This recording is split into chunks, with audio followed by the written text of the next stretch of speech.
Ya, kita mencapai pada teori bab 6, yaitu dengan judul bab constraint. Nama saya Ruben Singamora dengan NNP 7411030044, pembimbing Rengga Semarang. Mari kita lanjutkan presentasi tersebut. Tujuan pembelajaran constraint: memahami definisi constraint, dapat membuat constraint, dapat melakukan pemeliharaan constraint. Definisi constraint: constraint adalah batasan atau aturan yang ada pada tabel. Constraint mencegah penghapusan data dari suatu tabel yang mempunyai keterkaitan dengan tabel yang lain. Misal terdapat keterkaitan antara tabel departemen dengan tabel pegawai, di mana pada tabel pegawai menyimpan informasi kolom nomor departemen yang juga terdapat pada tabel departemen. Jika baris dengan nomor departemen 10 akan dihapus dari tabel departemen, sedangkan terdapat data pegawai yang bekerja pada departemen tersebut, maka dengan adanya constraint antara dua tabel, penghapusan tersebut tidak bisa dilakukan. Oracle menyediakan beberapa tipe constraint berikut: not null, unique queue, primary key, foreign queue, check. Sintaks penulisan constraint seperti contoh: create tabel, scheme tabel, kolom data type, lalu default expire, kolom constraint, tabel constraint. Contoh penulisan constraint: pertama kita create tabel dengan nama employees, lalu employees ID dengan tipe number dengan panjang 6, lalu first name dengan tipe varchar dan panjang 20, lalu job ID varchar 2 dengan panjang 10, not null. Lalu kita membuat constraint lalu dengan nama emp underscore id underscore pk, primary key employee id. Suatu kolom didefinisikan dengan constraint not null, tidak boleh berisi nilai null. Kolom yang berfungsi sebagai kunci primary key otomatis tidak boleh null. Seperti pada gambar bahwa not null constraint tidak ada baris yang berisi null, nilai null untuk kolom last name. Lalu not null pada date. Lalu tidak adanya not null constraint terhadap baris yang berisi nilai null untuk kolom departemen ID. Jadi pada departemen ID tidak ada perintah not null, sehingga pada baris 2 dari bawah diperbolehkan bernilai null. Sintaks untuk ilustrasi sebelumnya: create tabel employee, lalu employee ID number 6, last name varchar 225, not null, diberi nama sistem, sehingga pada last name tidak boleh ada yang berisi null. Lalu salary number 82, commission PTT number 2,2, per date, lalu kita beri nama atau kita membuat constraint dengan nama employee her date NN not null, sehingga pada per date akan memiliki constraint not null. Constraint unique queue didefinisikan suatu kolom menjadi bersifat unik. Ilustrasi penggunaan constraint unique queue: employees, employee ID, lalu last name, email, lalu kita melakukan insert into.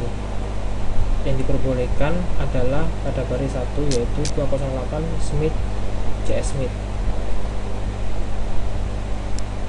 Lalu untuk menginsert lagi dengan last name dan email yang sama tidak diperbolehkan karena sudah ada, karena di sini memakai constraint unique. Sintaks untuk ilustrasi sebelumnya: kita membuat constraint dengan employee email IG unique email. Jadi pada kolom email dibuat constraint yaitu dengan constraint unique, sehingga bila ada insert dengan email yang sama maka akan terjadi error atau tidak bisa melakukan insert. Constraint primary key. Constraint primary key membentuk key yang unik untuk satu tabel. Kolom yang didefinisikan sebagai primary key akan mengidentifikasikan suatu baris data menjadi unik. Contoh penggunaan constraint primary key: create tabel departemen ID nomor 4, departemen name varchar 230. Lalu kita membuat constraint departemen name mn not null. Lalu manager ID nomor 6, location ID number dengan panjang 4. Lalu kita membuat constraint lagi departemen ID backup dan lagi departemen ID, sehingga departemen ID akan memiliki constraint yaitu primary key. Ilustrasi penggunaan constraint primary key. Departments, lalu seperti yang tadi, departemen ID memiliki constraint primary key, sehingga pada departemen ID tidak diperbolehkan adanya null value dan tidak diperbolehkan insert dengan nilai departemen ID yang sudah ada sebelumnya. Constraint foreign key. Foreign key constraint didefinisikan pada suatu kolom yang ada pada suatu tabel, di mana kolom tersebut juga dimiliki oleh tabel yang lain sebagai suatu primary key. Ilustrasi penggunaan constraint foreign key. Di sini seperti pada gambar, pada tabel departments memiliki departemen ID. Departemen ID adalah primary key dari tabel departemen. Lalu pada employee juga mempunyai departemen ID, sehingga bisa menggunakan constraint foreign key yang disambungkan dari primary key departemen ID dari tabel departemen, sehingga bila kita menginsert dengan nilai departemen ID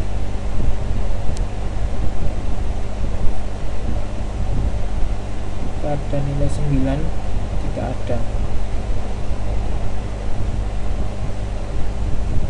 dengan nilai departemen ID 9 tidak diperbolehkan karena nilai 9 tidak ada. Dan bila kita mau masukkan insert dengan nilai 60 diperbolehkan karena nilai 60 sudah ada.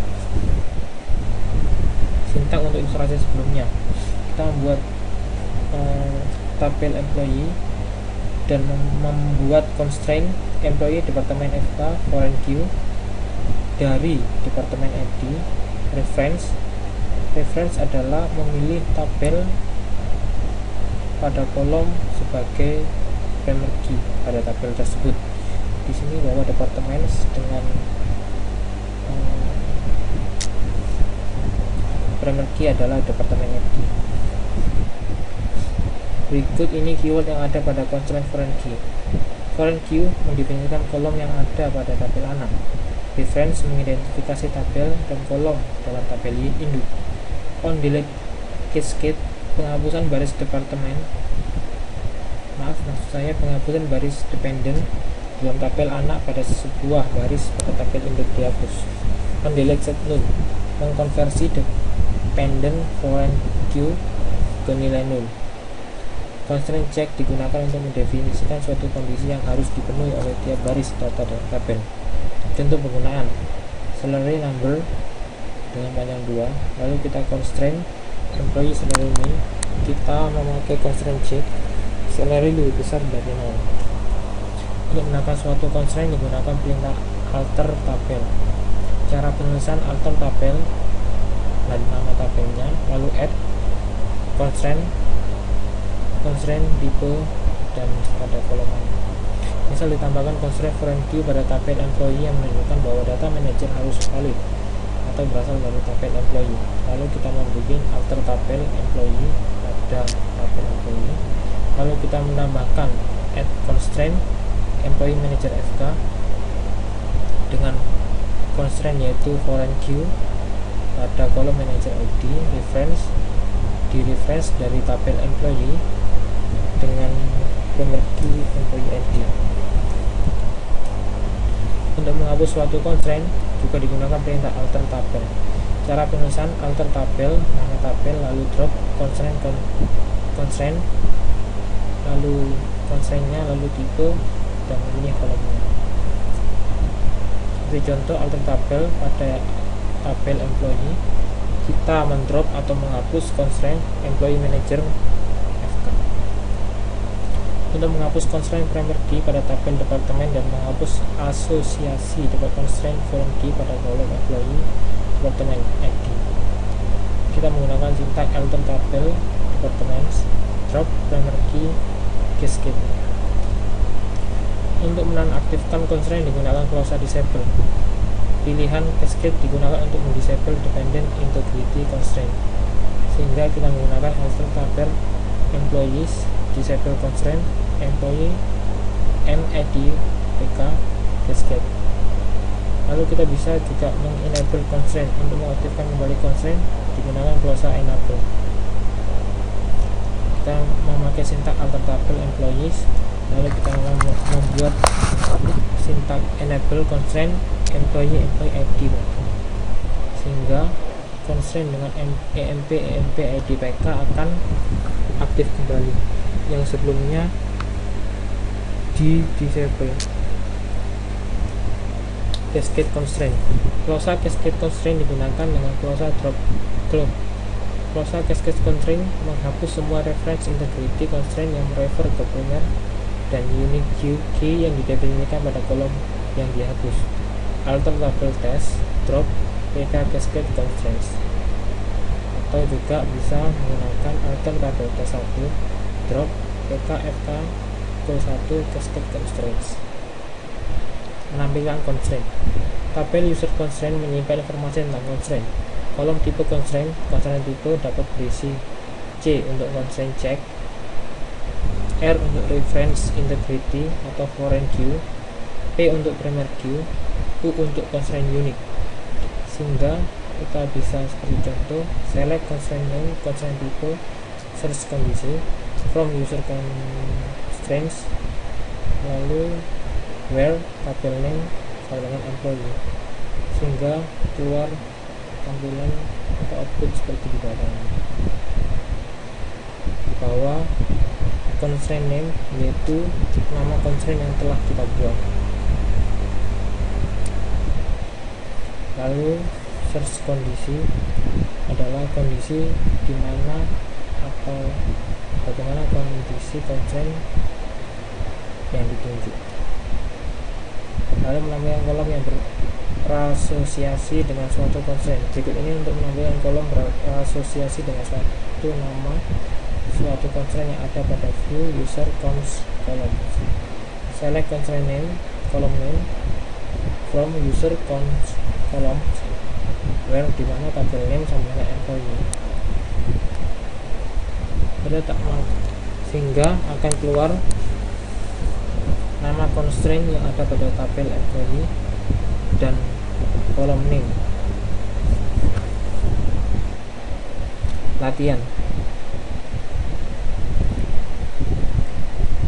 Di sini tambahkan tabel nomor 1, tambahkan tabel level primary key constraint pada tabel employee pada kolom ID.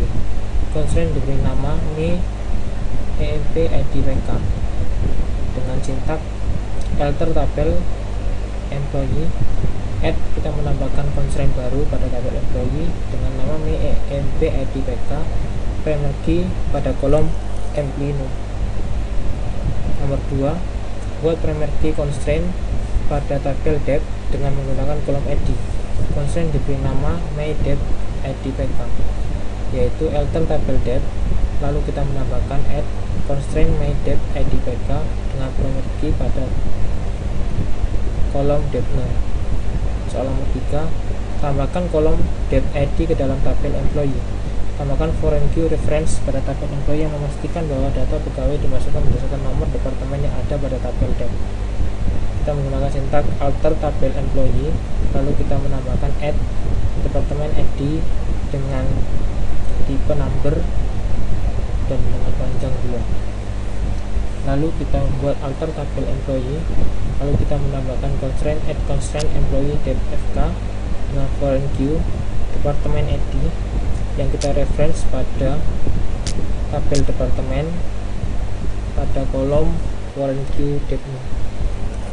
Soal nomor 4, tampilkan constraint constraint yang telah ditambahkan dengan melihat pada view user constraints dengan sintak select constraint name, constraint type, search kondisi, from user kondisi, where lower tabel name sama dengan employee. Pertanyaan nomor 5, tampilkan nama objek dan tipenya dari data directory user objects untuk tabel employee dan departemen dengan sintak select object name, object type, from user object, di mana object name in dep and m. Nomor 6, modifikasi tabel employee. Tambahkan kolom commission dengan tipe data number 2, tipe data number dengan panjang 2. Tambahkan constraint untuk memastikan bahwa kolom ini harus diisi dengan nilai lebih besar dari 0. Dengan sintak alter tabel employee add commission number dengan panjang 2. Lalu kita memakai alter tabel employee, kita menambahkan constraint add constraint check com.